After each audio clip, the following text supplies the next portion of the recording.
Munasta Production. Munasta Janti Chaneza Chi Baby ndinokuda chese chaunoda ndinokupa pamoyo pangu niruva vandirwadzisa kana ukandibuka toda kukutora toenda newe kumba kwedu kunoona bereki redu nekuti tabatana bebi wava wangu ndanga ndatoudza mama vangu ndiwe wava mukadzi wangu tirega kutamba nemoyo wangu ndoda uchengetedze vana vangu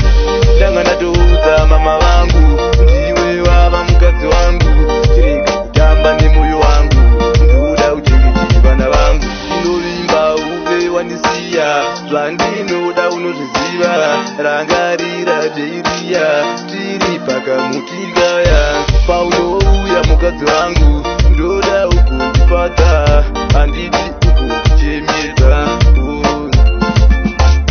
ndanga ndatoudza mama vangu ndiwe wava mukadzi wangu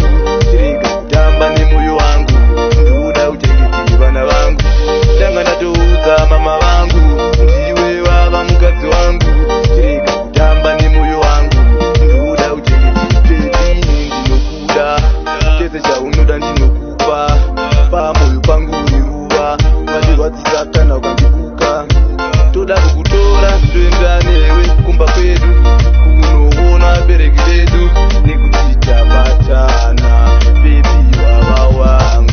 ndanga ndatoudza mama vangu ndiwe wava mukadzi wangu tirega kutamba nemoyo wangu ndoda uchengetedze vana vangu ndanga ndatoudza mama vangu ndiwe wava mukadzi wangu tirega kutamba nemoyo wangu ndoda uchengetedze vana vangu ndinovimba uve wandisiya zvandinoda unozviziva rangarira jeiriya tiri pakamutigaya paunouya mukadzi wangu ndoda ukundipata handiti ukundichemedza ndanga ndatoudza mama vangu ndiwe wava mukadzi wangu tirega kutamba nemoyo wangu ndoda uchengetedze vana vangu ndanga ndatoudza mama vangu ndiwe wava mukadzi wangu tirega kutamba nemoyo wangu ndoda uchengetedze vana vangu